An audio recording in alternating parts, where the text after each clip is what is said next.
मेरा नाम रंजना है। मैं बड़ी ही मुंहफट और हंसमुख लड़की हूँ। मेरे घर भी ऐसे ही मुझे रखा गया जैसी मैं थी। मुझे ज़्यादा रोका टोका नहीं। ऐसे नहीं कि मुझे टोका नहीं गया। पहले मेरे मम्मी पापा ने कोशिश की, लेकिन फिर उन्हें समझ आ गया कि मेरा स्वभाव ही कुछ ऐसा है। इस स्वभाव के चलते मेरे कई दोस्त भी बने। लड़कियाँ तो कम थे, लड़के ज़्यादा। मेरी माँ को मेरी चिंता रहती थी कि कल को ससुराल जाएगी तो वहाँ क्या गुल खिलाएगी। पर मेरे पापा कहते थे, जो होगा अच्छा ही होगा।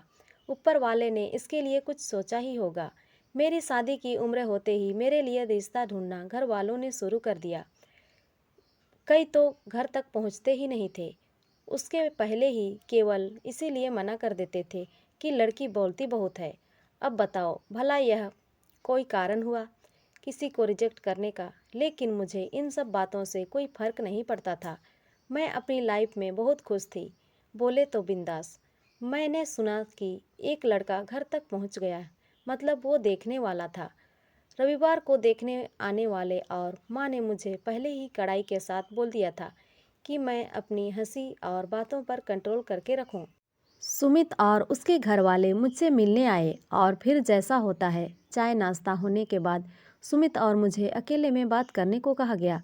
मैं कब से अपने आप को रोक के बैठी थी। इतना चुपचाप तो मैं कभी नहीं रही। फिर क्या था, जैसे ही वो आए मैंने बोलना चालू कर दिया। मैंने सब कुछ पूछ लिया जो मेरे मन में था। कितना कमाते हो, घूमने का शौक है या नहीं? बीच में मुझे लगा कि कहीं यह मना ना कर दे, पर सुमित को मेरी यह बात पसंद आई। घर वालों ने शादी करा दी। सुमित बड़े शहर में रहते थे, वहीं अच्छी जॉब थी, इसीलिए शादी के 1 महीने बाद मैं वहीं चली गई। सुमित सुबह 9 बजे ऑफिस जाते थे तो शाम 6 बजे तक वापस आते थे।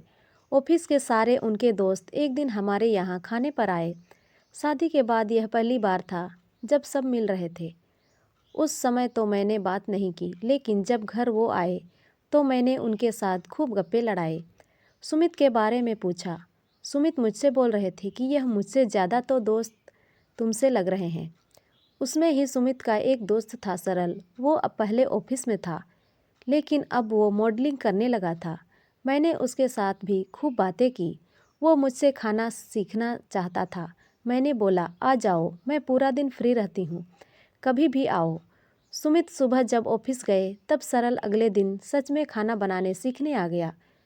थोड़ा बहुत मैंने उसे सिखाया और शाम को वापस चला गया। सुमित अपनी कैप भूल गया था। जब सुमित ऑफिस से आए तब उन्होंने मुझसे पूछा कौन आया था, क्योंकि उन्हें कैप दिखाई दी थी। मैंने बोला, सरल कल खाना सीखने को बोल रहा था, आज आ गया, अभी तुम्हारे आने से पहले गया है। उनका चेहरा थोड़ा उतरा। वो बोले, अच्छा इतना रुका तो मुझसे मिल भी लेता। मैंने उस समय उनकी बात पर इतना ध्यान नहीं दिया। अगले दिन जब वो ऑफिस से आए तो सरल घर पर ही था। सुमित उनसे बोले। उनकी कुछ बातें हुई। जब वो गया तब वो बाथरूम में फ्रेश होकर आए, और जैसे ही मेरी आदत थी मैं पूरी दिन की कहानी बड़बड़ करके उनको बता रही थी। एक दिन वो मुझसे ज़ोर से चिल्लाए। बोले, ज़रा चुप रहा करो, इतना बकवास करती हो। ऑफिस के काम करके आता हूँ, तुम्हारी तरह मज़े नहीं करता घर पर।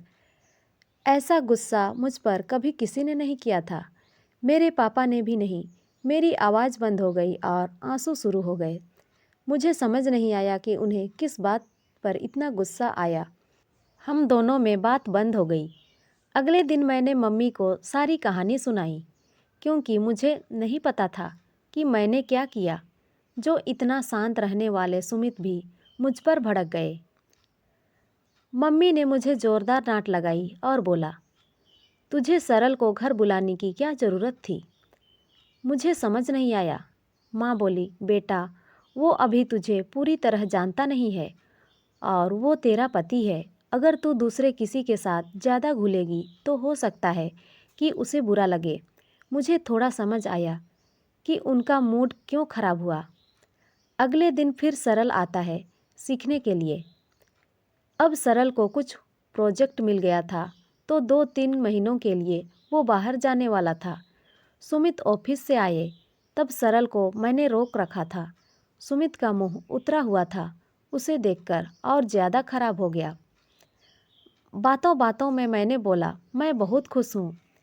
सरल को कोई प्रोजेक्ट मिला है, वो बाहर जा रहा है। साथ ही मैंने यह भी कहा, फेमस हो जाओ तो प्लीज़ अपनी इस बहन को भूल न जाना। सरल बोला, अरे बिल्कुल नहीं, अभी कुछ दिन से आपकी वजह से मेरा पेट ठीक है, वरना बाहर का खाना खाकर इन्फेक्शन हो रहा था। सुमित के चेहरा अब बदल गया था। उसके चेहरे पर बहन सुनकर स्माइल आ गई थी। सरल गया। मैं सुमित से बात अभी भी नहीं कर रही थी क्योंकि वह मुझ पर भड़का था। आज उनके तेवर बदल गए थे। मेरे पास आना चाहते थे, मुझे मनाने। फिर उन्होंने थोड़ी कोशिश की। तब मैंने बोला, आप कल क्यों गुस्सा हुए थे? इस बारे में मुझे सही बता दोगे तो मैं मान जाऊंगी। वो बोले, ऐसे कुछ ज़्यादा ऑफिस में काम आ गया था। मैंने कहा, नहीं मुझे पता है। वो बोले, क्या? मैं बोली, पति पत्नी का रिश्ता विश्वास और भरोसे का है। आप अगर मुझे कुछ बताएंगे नहीं कि आप क्या सोच रहे हैं या क्या गलतफहमी पाल बैठे हैं तो मुझे पता नहीं चलेगा। मैं समझती हूँ कि कितना भी सही हो मन में ऐसे ख्याल आ ही जाते हैं।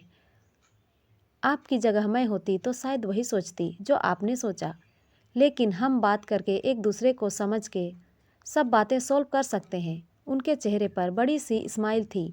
अब वो मुझे ज़्यादा समझदार समझने लगे। गलतफहमी एक बड़ी वजह है पति पत्नी के रिश्ते को कमज़ोर करने की। बात करिए, बात ही बिगड़ी बात फिर से बना सकती है। तो दोस्तों, ये कहानी आपको कैसी लगी कमेंट में ज़रूर बताएं और अच्छी लगी हो तो लाइक शेयर और सब्सक्राइब ज़रूर करें। धन्यवाद।